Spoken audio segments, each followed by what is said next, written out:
Chers amis amateurs de thé, bonjour. Je vous retrouve aujourd'hui pour un dernier cours de la saison avant les vacances d'été. Et donc Stéphane Herler, le fondateur du blog Tea Masters et de la boutique du même nom. Nous allons parler aujourd'hui du thé à l'extérieur parce que avec les vacances d'été, nous allons, j'espère, avoir l'occasion de sortir de nouveau, d'aller à la plage, en montagne, au musée, de prendre la voiture, de faire des longs voyages. Et donc, pour vous épargner les problèmes que l'on peut rencontrer dans pareilles circonstances, je vais essayer de vous faire profiter un petit peu de mon expérience de faire du thé sur la route et à l'extérieur et avec mes petits trucs. Et bien sûr aussi, on va commencer d'abord par faire un petit peu un pas dans le passé, voir comment est-ce que nos ancêtres, les mandarins chinois, faisaient le thé quand ils étaient à l'extérieur. Et est-ce qu'on a des choses à apprendre d'eux? Alors, on n'a pas de vidéo, hein, on ne peut pas les voir sur YouTube. Par contre, on a des belles peintures. Là, une à une, par exemple, d'un Literati Ming qui fait du thé au pied d'une montagne avec des bambous. On le voit agiter son éventail pour faire partir le feu. Et on voit qu'il a toute une table avec tous ses instruments. Donc il s'est vraiment donné du mal pour tout apporter avec lui, pour bien faire son thé. Et on a l'impression qu'il est très paisible, qu'il prend plaisir à passer son temps à l'extérieur, à l'ombre des bambous, à l'ombre de la montagne. C'est une scène très très zen. Pour moi, c'est un petit peu aussi le sommet de la civilisation, c'est-à-dire qu'on amène dans la nature les produits de notre civilisation, et notamment ceux où on a domestiqué la nature, ceux où on a raffiné la nature, où le thé, qui est des feuilles qui poussent sur des arbres, on les a transformées et on les a raffinées. Et maintenant, on va également utiliser ces feuilles pour obtenir de nouveau un breuvage encore plus parfait, encore plus subtil que, que l'eau qu'on peut trouver dans la nature. Euh, et, et, ce, et ce breuvage va être vraiment divin et va nous amener dans un état très poétique de contemplation et de beauté. Et donc c'est un petit peu cet état qu'on essaie d'atteindre lorsqu'on va faire du thé dans la nature. D'une part, on essaie un petit peu de s'approprier le lieu où l'on va en faisant le thé ainsi dans la nature de manière très très belle, même si c'est un endroit, une forêt publique, un parc public. En fait, c'est un petit peu une manière de dire, tiens, j'arrive à rendre cet endroit un petit peu mien, à y mettre mon esprit, à y mettre mon, mon âme, ma passion, mon hobby. Et ce qui est bien avec le thé, c'est que on fait ça pas simplement de manière pour affirmer une certaine culture euh, chinoise, ou bien pour affirmer une certaine passion, mais on fait aussi ça pour le partage. Très très souvent, quand je fais du thé dans un endroit public à Taïwan, j'ai des gens qui regardent, hein, des petits les gens qui passent et qui, ou bien à la plage, les gens sont un peu curieux. Tiens, il y a un étranger qui a amené un chabou, qui a fait vraiment un très très joli setup pour son thé. Et parfois, il commence même à vouloir converser avec moi. Et puis, donc souvent, j'ai une tasse en plus pour pouvoir la partager avec des gens que je trouve aimables, plaisants et peut-être qui ont des choses également à partager avec moi. Donc, ça peut aussi être l'occasion de rencontres. euh, et ce qui est bien aussi, c'est que ça permet également de filtrer, hein. Ce sont les gens qui ont un euh, une certaine ouverture d'esprit qui vont vous poser des questions sur le thé et sur votre passion. Les gens moins intéressants, en fait, ils vont pas s'intéresser à ce que vous faites. Donc, que du positif de partager du thé comme ça à l'extérieur. Voilà, donc ça c'est une des choses positives qu'on peut apprendre des mandarins. Par contre, il y a d'autres peintures, on voit qu'ils ont un truc, très souvent, celui-là pas, mais très souvent on voit en fait que derrière, ou bien à côté du mandarin qui est en train de faire son thé, ou bien de discuter avec un autre mandarin, peut-être en faisant du jeu de Go, avec une théière à côté, très souvent il y a des servants, des petits enfants qui préparent le thé pour eux, hein, eux bien qu'ils transportent l'équipement. Ça, malheureusement, c'est une astuce qu'on ne peut plus utiliser de nos jours. Là, il faut vraiment y mettre du sien, utiliser ses huiles de coude ou bien avoir une voiture pour pouvoir amener ses équipements plus loin à la plage à la montagne. Donc, ouais. Donc là, c'est une chose qu'on peut pas, qu'on peut malheureusement plus utiliser d'eux, sauf si on a des enfants et qui sont gentils et qui veulent bien prendre les équipements de thé pour vous. Par contre, je recommande quand même de bien les emballer, d'utiliser peut-être ce genre d'accessoires, hein. Ça, c'est un joli panier en bambou et en bois qui a plus d'une centaine d'années en fait. Et si on les emballe bien, nos accessoires, ce genre de panier peut aider à les transporter tous d'un coup. Et donc ça va être plus pratique euh, pour se déplacer avec beaucoup d'accessoires. Alors, ça c'est un petit peu ce qu'on pouvait apprendre du passé. Maintenant un petit peu deux grandes catégories d'astuces que j'ai à vous donner pour le monde moderne. Alors la première astuce, euh, elle va être de faire les choses très très simples. Pour pouvoir vraiment boire le thé le plus souvent possible à l'extérieur pendant les vacances, euh, le premier réflexe, hein, c'est on veut aussi s'amuser, on veut les vacances, c'est pas juste pour faire du thé. Le thé va être un petit peu un personnage secondaire. Donc l'idée, c'est de le faire le plus simple possible. Et là, parfois même un thermos peut suffire.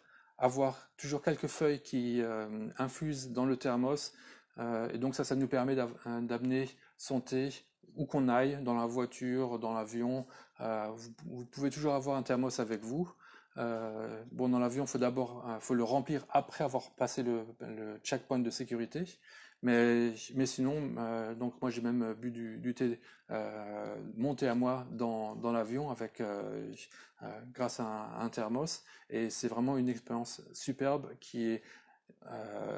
où le thé est 1000 fois meilleur que n'importe quel thé ou café qu'on peut vous servir dans l'avion. Donc ça c'est vraiment quelque chose que je recommande quand on est amateur de bon thé, de toujours amener son propre thé où qu'on aille dans une boîte, dans un thermos.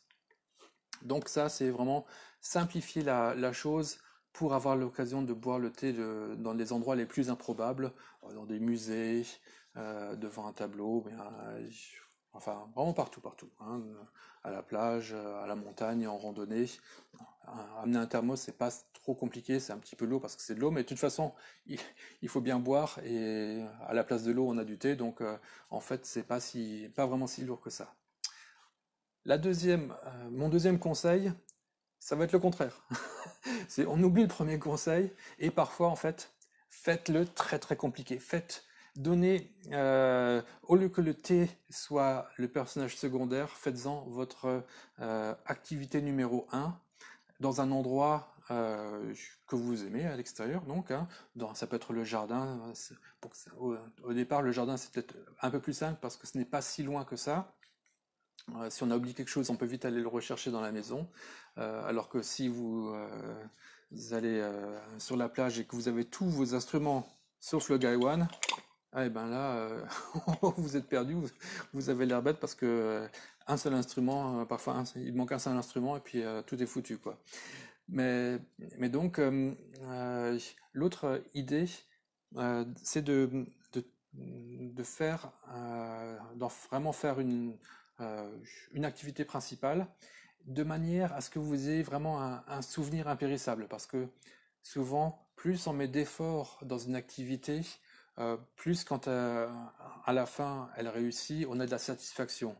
Euh, on va, c'est sympa de boire une coupe de thé d'un thermos, mais d'arriver à faire, à transposer toute la beauté euh, et pouvoir utiliser à peu près les mêmes gestes qu'à la maison dans un endroit improbable comme la plage ou bien le jardin, ça nous amène une satisfaction, un plaisir qui est vraiment, qui va être unique, qui va vraiment laisser une mémoire, un souvenir, je pense vraiment spécial et impérissable, et qui va donc, comme je l'avais déjà mentionné, vous permettre peut-être aussi de faire des amis si vous êtes dans un endroit public, ou bien de devenir un petit peu le centre de l'attention si vous faites ça en famille avec, ou bien avec d'autres amis.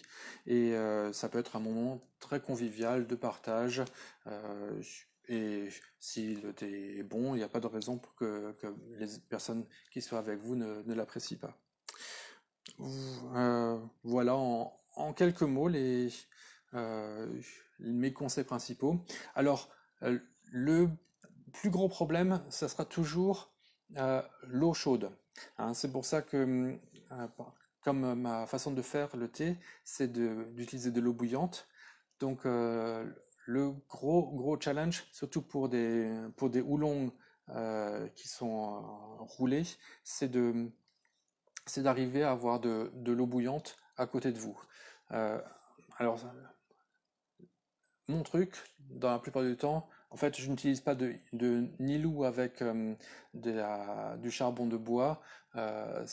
Ça prend, c'est pas très pratique. C'est un petit peu même dangereux dans les endroits secs en France, dans le sud de la France. Ça vous risquez de causer un départ de feu. Voilà. Le feu est interdit sur les plages. Par contre, ce que moi j'utilise, c'est un petit réchaud à gaz, hein, comme dans les campings. Et avec ça, je peux chauffer de l'eau dans une bouilloire.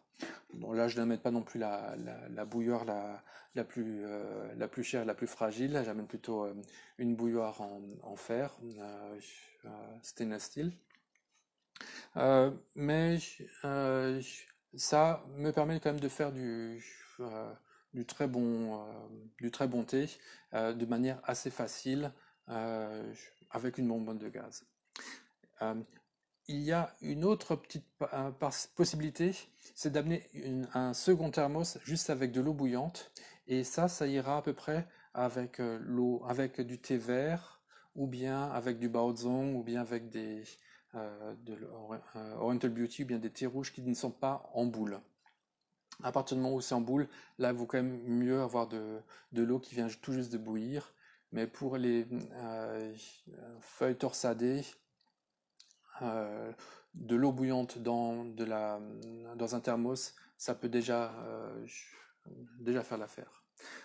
Mais bon, l'idéal, c'est quand même d'avoir son petit réchaud à gaz à côté de soi et d'avoir une bonne eau, hein, forcément, une bonne eau minérale, pas trop minéralisée, pour pouvoir faire votre thé.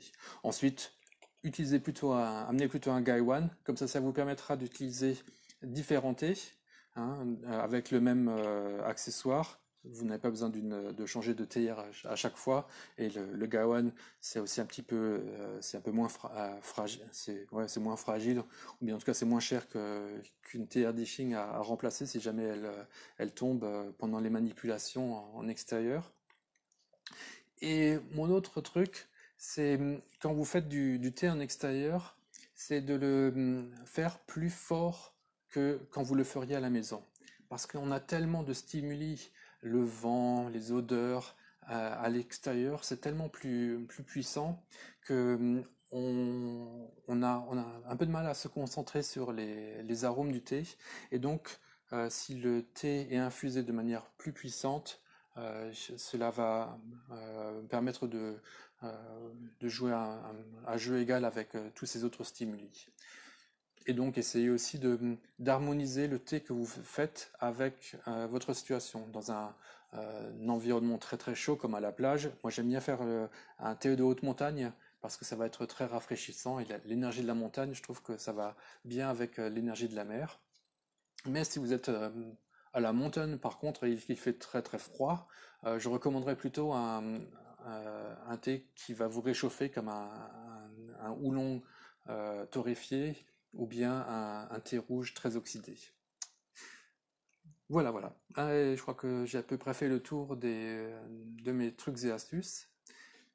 Je vous souhaite donc de bonnes vacances et de faire de très très bons thés à l'extérieur. Et n'oubliez pas de prendre une petite photo avec votre portable. Comme ça, vous en aurez un magnifique souvenir. Et je vous donne donc rendez-vous à fin août ou bien début septembre pour les prochains cours. Au revoir.